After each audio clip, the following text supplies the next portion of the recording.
Situé sur la côte ouest de l'Afrique, le Sénégal est un pays au climat varié et à la culture atypique. De la fameuse capitale de Dakar à l'ancienne ville Saint-Louis, il est clair qu'il y a plein de choses à découvrir et à apprendre sur ce pays. Voilà en exclusivité 10 faits intéressants sur le Sénégal. Les amis, si cette vidéo vous plaît, pensez à mettre un j'aime. C'est le meilleur moyen de nous soutenir et c'est gratuit. Dites-nous de quel pays vous voulez qu'on parle en vidéo et surtout, n'hésitez pas à vous abonner à notre chaîne et à activer la cloche des notifications pour être mis au courant dès qu'une nouvelle vidéo sort. Le Kamanienne, c'est le nom de la fête des récoltes, une fête très ancienne mais toujours commémorée dans certains lieux sénégalais, dont la commune de Mlombe. Cette célébration, qui a lieu vers la fin du mois de février, marque officiellement la fin des récoltes du riz en libérant les animaux qui protégeaient les cultures, le début de l'an et le moment d'exprimer sa gratitude envers Dieu de sa générosité dans l'espoir de vivre jusqu'à la prochaine récolte. Toute cette fête a pour maître mot la solidarité et le partage, avec la préparation de grands repas dans toutes les familles. Plus qu'une fête, le Kamanienne se présente ainsi comme une réunion de tous les habitants, réunion à la fois socio-culturelle, mais aussi administrative. Que vient faire l'administratif, pensez-vous ? Eh bien, afin de marquer la date de l'événement, les organisateurs de la fête consultent un groupe de sages, qui en confirment le bon déroulement.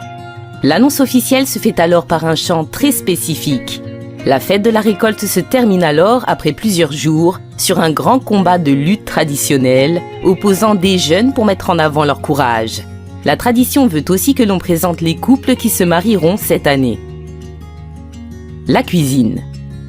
La cuisine sénégalaise est l'une des plus riches d'Afrique de l'Ouest. Compte tenu de la position géographique du pays qui se situe en bord de mer, il va de soi que le poisson est présent dans de nombreux plats de la cuisine du pays. On en trouve de toutes sortes et cuisinés de plein de façons différentes. Certains autres plats sont à base de viande de poulet, de bœuf ou de chèvre. Dans certaines régions du pays, le riz est un aliment très important et presque considéré comme sacré, tant il est le symbole de l'unité et de la puissance. C'est pour cela qu'on le trouve comme accompagnement ou comme partie intégrante des recettes traditionnelles du pays. Un des plats les plus célèbres de la culture sénégalaise est le thiéboudiène. C'est du riz cuit avec des légumes et accompagné de poisson ou de viande, qui se consomme la plupart du temps à l'heure du déjeuner. Le yassa au poulet est également typique du pays, puisqu'il vient de Casamance. Il est fait à base de poulet mariné avec des oignons, du jus de citron, du vinaigre et de l'huile. La viande est ensuite grillée au feu de bois et cuite doucement dans sa marinade, puis servie avec du riz. Allez, une dernière suggestion avant que la faim ne vous guette. Le thiou est une spécialité de boulettes à la viande ou aux crevettes qui vient souvent accompagnée d'une sauce tomate et de légumes. Le thé au Sénégal. Quoi de mieux après avoir parlé de repas que d'en apprendre un peu plus sur les boissons du Sénégal ? Pour ce troisième fait, nous allons parler du thé, qui s'avère être bien plus qu'une boisson dans la culture sénégalaise, car toute une cérémonie lui est dédiée. Il arrive qu'on boive du thé au petit déjeuner, mais au Sénégal, cette cérémonie est réservée surtout après les repas. Boire le thé permet de prendre le temps de discuter et permet donc d'entretenir ses relations sociales, car s'il est préparé comme le veut la tradition, alors le temps de confection est long et offre tout le temps de converser. La cérémonie veut qu'on serve un thé à la menthe, et ce à 3 reprises. On sert le thé à ses invités en premier, par signe de respect. Les termes utilisés afin de désigner le thé, la théière ainsi que les feuilles de menthe, viennent tout droit de la langue arabe et traduisent la présence d'une influence berbère dans cette tradition. Style musical. Bon, assez parlé de nourriture et de boissons, découvrons à présent la culture musicale du Sénégal. Un style tout particulier retient notre attention, le mbalax, prononcé mbala. Cette musique, qui existe depuis le début de 1970, a été popularisée par Youssou N'Dour une dizaine d'années plus tard dans les années 80. Cet homme a ainsi hérité du titre de roi du mbalax, pour avoir eu un grand succès dans ce style. Basé sur les percussions dont le tama et le sabar, la technique du mbala vient en partie des musiques de la branche religieuse Wolof, qui est liée à l'islam, et dont le développement au Sénégal a lieu depuis sa création en 1850. D'autres styles musicaux sont aussi très écoutés au Sénégal, comme la musique traditionnelle, le rap ou encore la salsa, mais aussi les musiques des îles comme le zouk, le kabolov, etc. Des enterrements festifs. Pas de pleurs ni de cris chez les Diola, une grande partie du peuple sénégalais, lors des funérailles. Bien au contraire, on danse et on chante car on estime que cela facilite le passage vers l'au-delà et que cela permet de célébrer la vie du défunt. Cette joie s'explique car dans la tradition Diola, la mort n'est pas la fin de la vie pour les hommes. En effet, c'est plutôt le début d'un voyage qui va les conduire auprès des ancêtres. C'est pourquoi les cérémonies funèbres se veulent plus festives qu'autre chose. Dès l'annonce d'un décès, on veille toute la nuit avec des chants traditionnels pour prévenir les ancêtres de la perte.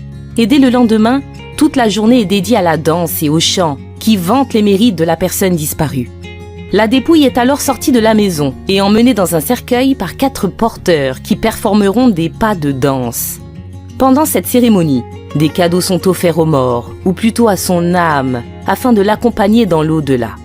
Enfin, un autre rituel est organisé plus tard auprès d'un fétiche pour permettre à l'âme du disparu de rejoindre ses ancêtres. La famille apporte des offrandes comme des denrées, ainsi qu'un objet qui était cher au défunt, pour lui permettre de s'en servir malgré sa mort. Une stabilité politique après un passé colonial. Pour les 6e et 7e faits qui suivent, axons nos faits sur la politique ainsi que sur l'aspect administratif du pays. Il faut savoir que le Sénégal est l'un des rares pays africains à ne pas avoir connu de coup d'État depuis son indépendance en 1958. Ce pays connaît une stabilité politique impressionnante, surtout lorsque l'on connaît son passé. Ancienne colonie française, le Sénégal devient indépendant avec à sa tête Léopold Sédar Senghor. Ce dernier quitte volontairement le pouvoir en 1980 au profit de son premier ministre, qui a été réélu 3 fois de suite. En 2000, c'est Abdoulaye Wade qui prend le flambeau avec une politique démocratique pour la première fois en 40 ans. On fait un bond dans le temps et en 2019, Macky Sall, président depuis 2012, a pu se représenter face à ses 2 principaux rivaux qui ont été évincés à cause d'affaires judiciaires. Autant dire que très peu de pays gardent leurs dirigeants de manière aussi pérenne. L'agriculture au cœur du pays.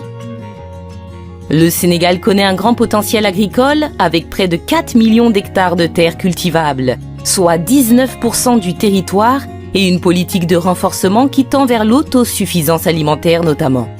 L'agriculture sénégalaise est largement reconnue grâce aux abondantes ressources du pays, notamment dans la production de céréales. Des 4 millions d'hectares disponibles, seuls 2,5 hectares sont mis en valeur et servent à l'agriculture de manière annuelle. Si l'agriculture a une telle importance pour le Sénégal, c'est car elle constitue le pilier fondamental de sa politique de développement. En effet, le potentiel agricole donne toutes les cartes en main au Sénégal pour devenir une concurrence importante et assurer une sécurité économique en jouant sur la scène mondiale du marché. Un lieu mystique. Tabakankoron est un lieu mystique situé à Koulibantang, une ville à la frontière entre la Gambie et le Sénégal. Le mythe de ce lieu vient de 2 frères vivant donc à Koulibantang et qui étaient de grands hommes spirituels. Selon des sources fiables, ces 2 frères, qui avaient un serviteur et un forgeron, aidaient beaucoup de gens à résoudre leurs problèmes personnels grâce à leur bonté. Et à leur mort, ils furent tous les 4 enterrés dans le village, à un même endroit précis où 3 arbres se font face. Suite à cela, les habitants ont commencé à placer des offrandes sous les arbres, près des tombes, en espérant que leurs problèmes seraient résolus malgré la mort des frères. Et d'après la légende, les prières sur cette tombe ont été entendues et ont exaucé les vœux des gens. Ce lieu est donc devenu mythique et très fréquenté, à se demander s'il s'agit d'une attraction touristique. Le mythe du tamarinier. Voilà un autre mythe, celui du tamarinier de Kaolack. D'après la légende, faire le tour du rond-point du tamarinier protège des mauvais sorts.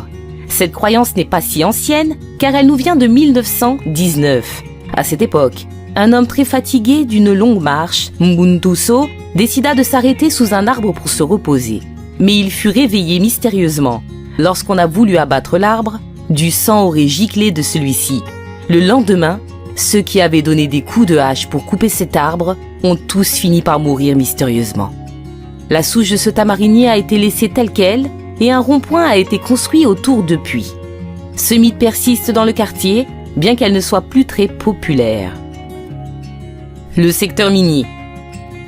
Finissons cette vidéo avec un fait industriel sur le Sénégal. En effet, le secteur minier là-bas présente un grand potentiel qui ne demande qu'à être investi. Si l'exploitation de phosphate est importante, les secteurs de l'or, du zircon et des calcaires industriels sont moins exploités qu'ils ne pourraient l'être. Pour cette raison, le gouvernement essaie d'encourager les investisseurs étrangers, ce qui serait un tremplin économique pour le pays.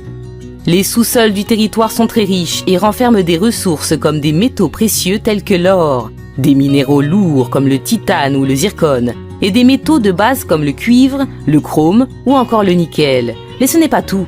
Le Sénégal abrite aussi de grands gisements de fer estimés à plus de 750 millions de tonnes. Alors lequel de ces faits vous a le plus marqué? Aimeriez-vous visiter le Sénégal? Racontez-nous tout dans l'espace commentaire. Si vous avez aimé cette vidéo, n'oubliez pas de la liker et pourquoi pas de vous abonner à notre chaîne Faits Divers TV. Nous vous remercions d'avoir regardé jusqu'au bout et on espère vous revoir très bientôt pour une prochaine vidéo.